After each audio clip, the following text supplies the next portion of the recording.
Hello everyone, I'm Shikha Soni, Assistant Professor in Sagar Institute of Research and Technology, Bhopal, and welcome to the series of Network Theorem under the subject of Network Analysis. Today we will see Superposition Theorem. In my last video, I explained Thevenin Theorem and the method of solving the Thevenin Theorem and finding out the equivalent circuit, and I told you that why it is important because in suppose if I take example in household applications, multiple variables or multiple loads are connected. So whenever load changes, we need not to change the entire circuitry, we just replace it with its equivalent circuit. And today we will see superposition theorem. So of course, just like Thevenin theorem, we do have significance of superposition theorem. First of all, we will see what is superposition, because superposition is not this theorem has not named after any scientist. It is the English word. Superposition means multiple, uh, like addition of multiple things or superimpose of multiple things. And today we are discussing about, of course, the network analysis. So here the thing will be multiple sources. So what are the conditions of superposition theorem and how it works, that we will see. So the superposition theorem extends the use of Ohm's law to circuits with multiple sources. Okay, as we all know that all linear devices follow the law Ohm's, in which we deal with multiple sources whenever it comes to superposition thing. And yes, of course, there are certain conditions which need to be met whenever we are solving any circuit with the use of superposition theorem. So first is what? All the components must be linear, meaning that the current is proportional to the applied voltage. Like whatever voltage is providing to the source or the elements, the voltage across elements should be respective with the current. Like voltage and current ratio should follow Ohm's law. Okay, like whenever one element is connected across any loads, of course, the load will consume some energy, or the voltage will definitely gonna be dropped across that load. Okay, so the loss of heat or the loss of drop is called resistance, that stored in terms of heat, and that is called resistance. So that is Ohm's law, that V is proportional to I. Okay, V is equals to IR. And second important condition is that that component should be bilateral. What is the meaning of bilateral? Like as we have spoken about multiple sources, so of course, current will not be flown from particular one direction. It will be flowing from multiple directions, from two directions. It could flow from two directions, from two different sources. So it is called bilateral. And yeah, again, meaning is also given, meaning that the current is the same amount for opposite polarities of the source voltage. Passive components may be used. These are components such as resistors, capacitors, and inductors that do not amplify or rectify. Active components may not be used. Active components include transistors, semiconductor diodes, and electron tubes. Such components are never bilateral and seldom linear. So here we will be only speaking about linear circuits. So we will uh, move to the further slide, that is in a linear. So now we know that every theorem has its own statement. Just like Thevenin theorem, here in superposition theorem, it has also its own statement, and it says, because generally whenever you're gonna face any viva related to this, or you are reading for gate, you're preparing for gate, and you might be preparing for net, then also certain types of statements are given. So in the statement, you have to verify whether which statement is true to the theorem. So here is the statement for superposition theorem. In a linear bilateral network that has more than one sources, the current or voltage in any part of the circuit can be found by adding algebraically the effect of each source separately. Okay, so what it says, suppose there is a circuit, uh, suppose there is a circuit in which we have multiple sources.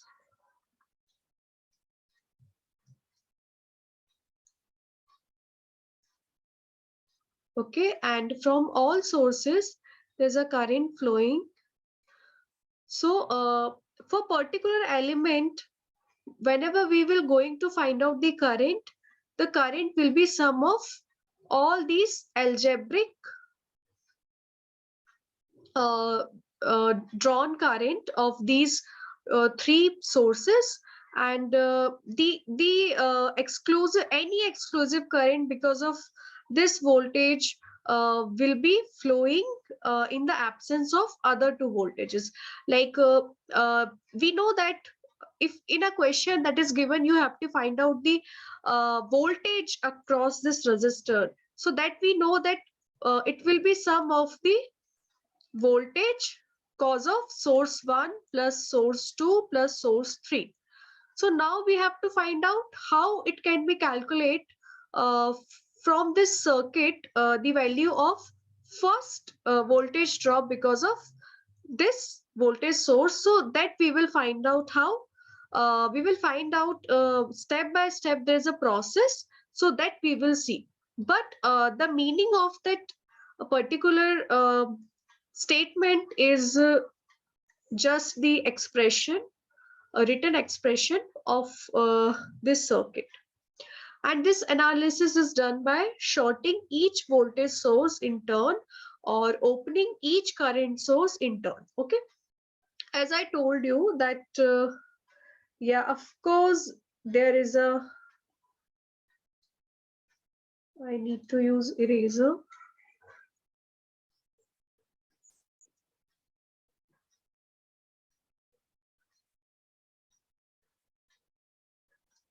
So how do we calculate? I just want to give you example. Yes, suppose here we have voltage V1, and here it is a resistor, and here another voltage source is connected, that is V2. Suppose this is 10 volt and this is 2 volt, and this is 10, this is 2, this is 1. So for superposition, what we will do, step 1, we will calculate I across 1 ohm. Okay, उसके लिए हमें क्या करना पड़ेगा, we will short V2.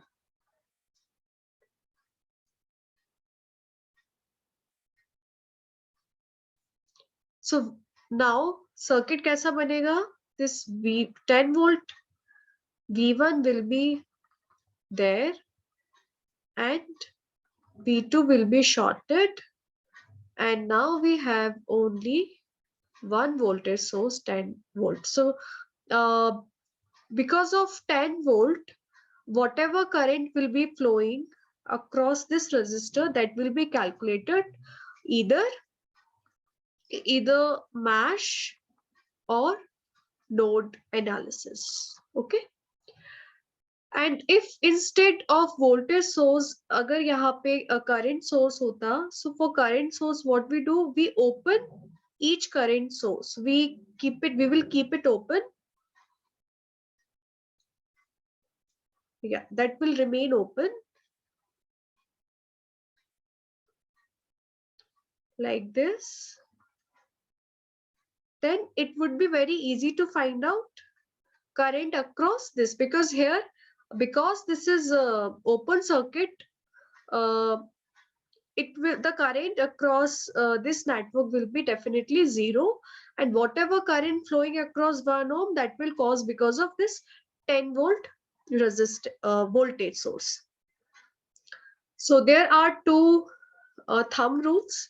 First is shorting each voltage source in turn, and second is opening each current source in turn. Okay, turn by turn we will solve. So now we have one example also.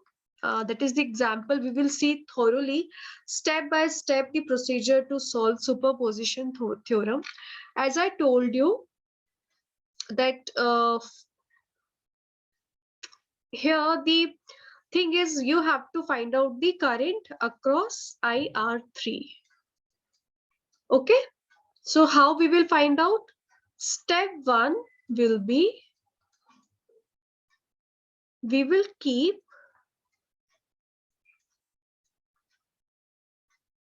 (15 volt) and short 13 volt. Okay, so how will be the circuit? This 13 volt will be shorted. Just a second.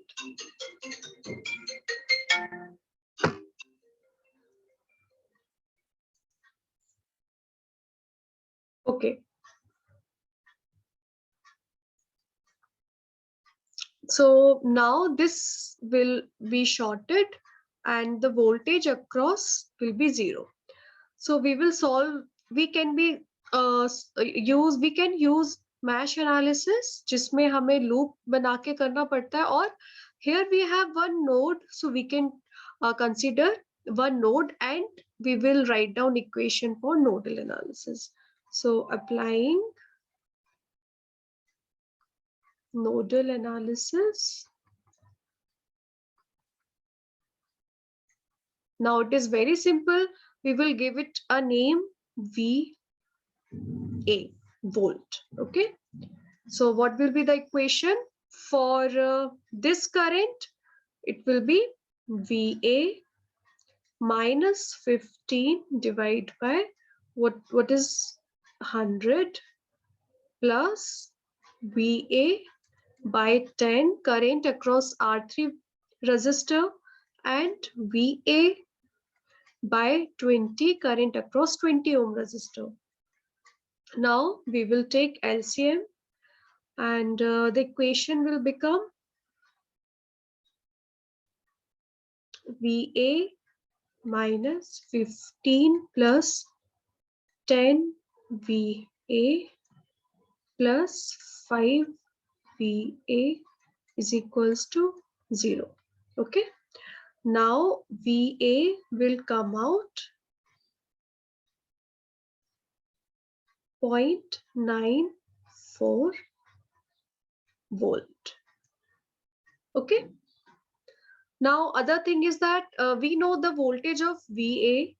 Now the current across this R3 is VA by R3. So IR3 is what? Nothing. VA by R3, 0.94 by R3 is 10 ohm. So current 4 ampere. Okay. This will be equation 1. Now step 2. What? We will see in next slide. Yeah. Step 2. Shorting V1 and considering V2 means 13 volt source. So this will be the circuit after shorting V1, and again we can say this time this is VB. So for finding out the current across this 10 ohm, we have to calculate the value of VB. So again, applying nodal analysis, because nodal will be the simplest one.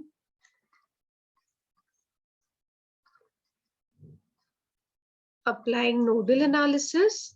So how it will be? For R1, it will be VB by 100 plus. For R3, current will be VB by 10. And in nodal analysis, what are the like primary things we should we supposed to consider, that I have shared in my lecture for nodal analysis? You can go back and check it out, because we consider one voltage source and we consider other is a reference voltage source, that is ground, and we always see the polarity. And as I'm taking here that current is flowing from voltage V2 to voltage VB, because V2 I'm keeping it is at the higher potential, as I don't know the value of VB, but I'm assuming that V2 is having the higher potential and current flowing from high to low, so that is coming from V2 to VB. So that will be 13 minus VB, and the current between these two voltages, resistance between these two voltages is 20. Okay, now again we will take LCM of 100. So this will be VB, and this is 10 times VB, and this is 5 into 65 minus 5 VB. That will be 0, and it is just a basic mathematical calculation. That will be 6. Sorry, I would like to use eraser. Yes, so here it will be minus 4, 10 minus 4, so 6 VB plus 65 is equals to 0. Okay, so VB will be 65 by 6. So that will around 6.08 voltage. Okay, now we have to calculate the value of current flowing across R3. So that will be I R3. VB is VB by 10. So VB is 1.08, and so how much it will be?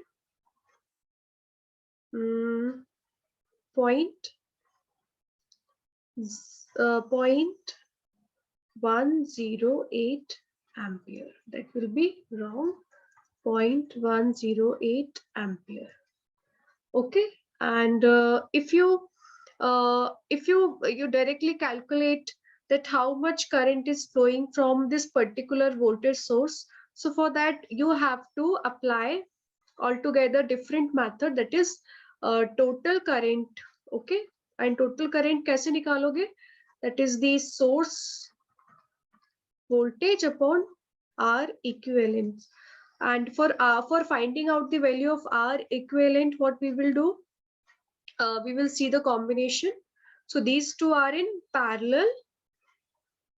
So for these two, 10 into 20 by 30, that is in parallel. So it will be how much? 20 by 3, and this will come in series 100. So it will be 106.7 ohm.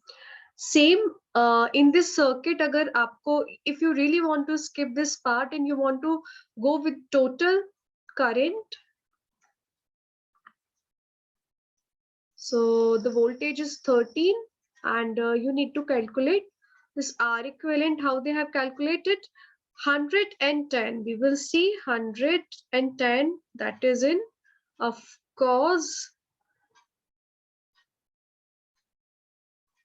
parallel. So that will be 100 by 11, and this will come in series with this. So it will be around 29.09. Yes, this is 29.09 ampere. And then later on, you may calculate the value, and you may uh, like go for KCL. Okay.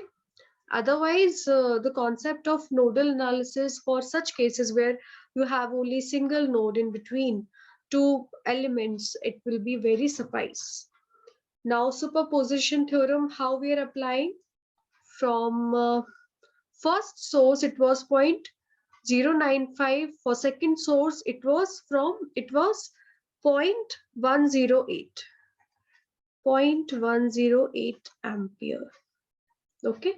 So this was the effect of this voltage, and other current was the result of second voltage, and then we applied superposition theorem and we found out the addition of these two currents, that is total current flowing across resistance R3.